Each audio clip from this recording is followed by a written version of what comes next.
Excuse the background. If you guys are watching, this is just a test. Just we're actually in the process of moving and things like that. So just excuse the background. But this is just a test to see if the audio is working clear or not, and a few other things. Okay, just so we're live. You guys are watching. This is just a test. Just we're actually in the process of moving and things like that. So just excuse the background. But this is just a test to see if the audio is working clear or not, and a few other things. Okay, just so we're live. You guys are watching. This is just a test. We're actually in the process of moving and things like that. So just excuse the background. But this is just a test to see. All right. If the audio so it does look like we're actually working here.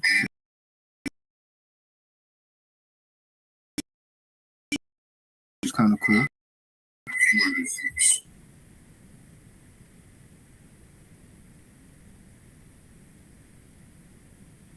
Hello, guys. What's going on, y'all? I guess I could talk about me. Air this out real quick. In a on TikTok not too long ago, and there was a discussion going on. Excuse me. Let me get my vape going and whatnot. And there was a discussion going, and they were talking about should broke men date. Now, from the background here, you kind of look like, yo, this motherfucker must be broke as shit. What the hell is he even talking about dating for, right?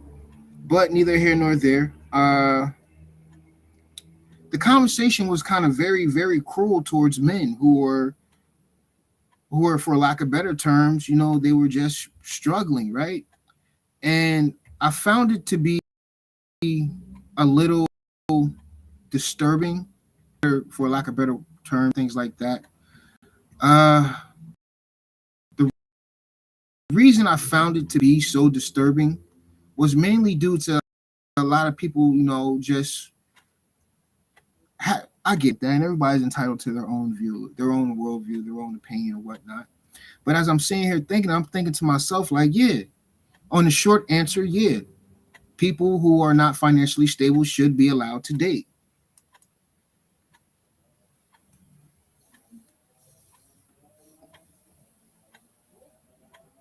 Okay, let's look at that. Hold up.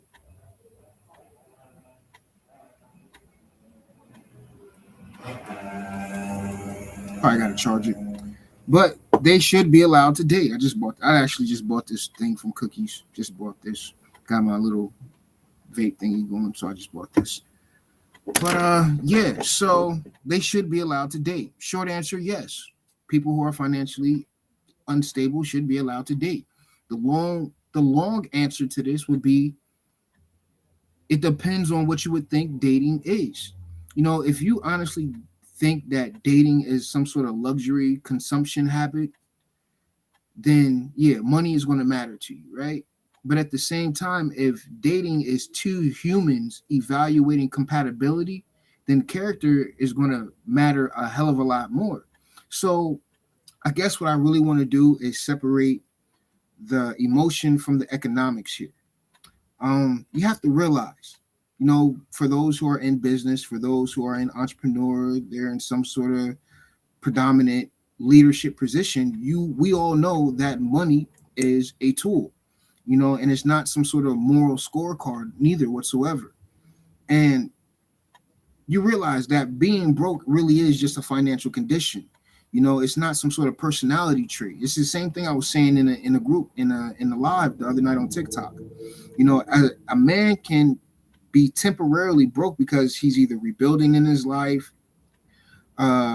investing in some sort of skill development, recovering from a setback, leaving some sort of toxic environment, or and this is the one that's a really big issue, especially amongst the women, he's broke because he's undisciplined. He feels as if he's entitled, and he's pretty much all around narcissist. He's allergic to accountability. And you have to realize that these are very different individuals. These are very different men that we're talking about here. The real variable is the trajectory, the destination. Because when you think about it, a man with no money and no plan, you're really just a liability. You know, a man with no money but a strategy, that's the type of person that's in transition from a lot of things. And I get it. I get it. Life is non-linear. It really is. Because if you look at people like Steve Jobs, this dude was sleeping on floors before he even thought about building Apple. Or you got people like what the hell is his name? Howard Schultz. Howard Schultz was growing up in public housing before he even started Starbucks. For the Starbucks lovers out there, I ain't gonna lie, I do like a good cup of Starbucks, but I'm not that big of a fan. But you tend to realize that early scarcity did not just disqualify them from relationships. What it did was it shaped them into who they are today. So I guess I could really want to get surgical, because you have to realize or understand what dating actually requires. And yes, I'm watching the comments, so if you guys want to drop a comment, I'm here. You can drop a comment. Dating requires a lot. It requires emotional stability, integrity. It requires reciprocation, vision, understanding, compromise, and it doesn't require the luxury dinners, going out to Michelin 5-star Michelin restaurants, but it does require respect.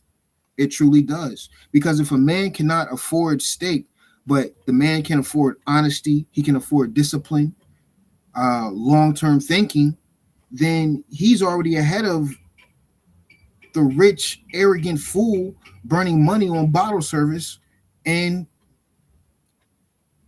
chaos. It's just the truth. And we have to be careful not to confuse the provider mindset with flashy spending. I noticed that a lot of people tend to do this because those are really not the same thing. So the real question is the man building or is the man drifting? It isn't, the question shouldn't be, should a broke man date? It literally should be, is the man building or is the man drifting? Because a drifting man drains everyone around him. Literally every single thing and every single person will be drained of their energy by dealing with someone who is not stable and refuses to get stable. But a building man, that type of person, he compounds everything, including the value that he has or somebody else has over time. I spoke on this before about the scarcity mindset. Scarcity exposes psychology. Some men fold, some men forge themselves to be steel, stone cold. And not only that, money amplifies who a person is. Money doesn't change people. I hear that all the time. Money does not change people. But what it will do is it will amplify who you truly are. It will expose who you truly are. Just like artificial intelligence nowadays. I hear that all the time. AI is going to replace people. No, AI is not going to replace people in their jobs. But what it will do is it will amplify those who use AI, and is going to expose those who are just bullshitting the whole entire time and show that they were just a fake person to begin with. But in overall, none of that really creates substance. It doesn't. So I honestly believe that the hard truth behind this is that if a man is broke and ashamed, resentful, blaming the world for everything, then no, he shouldn't date until he gets himself right. And not because he's broke, but because that man is unstable. And if a man is broke but disciplined, honest about his situation, actively constructing his future, dating can literally be a part of the growth. I remember at one point in my life, I was looking for someone to build and grow with, but they didn't want to deal with me because they thought I was unstable. They didn't know I had a whole multi-million-dollar plan at stake here. They didn't know I had investments. They didn't know I had my own business. They just looked at me and said, "Oh, you're a broke nigga." But Eventually, I found someone that I was able to partner up with and not treat them as a trophy for wealth, but someone that I could align with, someone that I can truly build and grow with. And the market, you have to realize, back to business, the market rewards value. Relationships do too. They truly do. And I think this type of topic, it triggers or it opens a bigger one. Are we evaluating men? I'm talking to the ladies now. Are we evaluating men on net worth or net trajectory? Because if you're evaluating someone on their net worth, you're really just looking to say, oh, he got this, this, that, and the third. Look at his connections. Oh, yeah, I could definitely get some money out of this person. But if you're looking at the man from the aspect of where is this man going? How is this man getting there? You're looking at, well, what is it? What type of journey am I going to experience while being alongside this man? You have to realize that those are two very different metrics.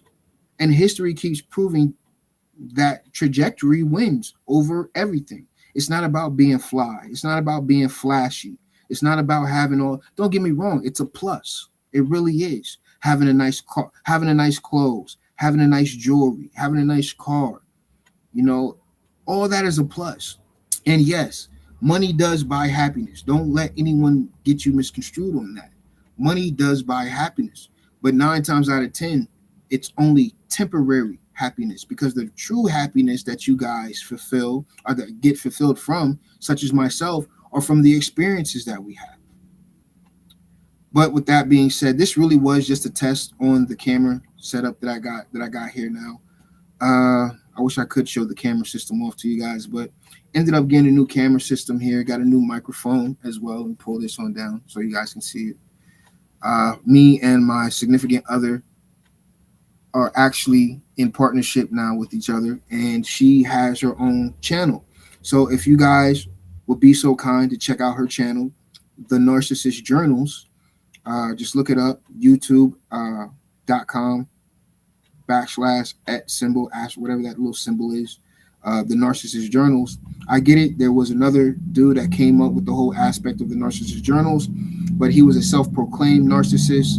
Not only that, hey, we haven't got any DMCAs yet, so which is a plus, right?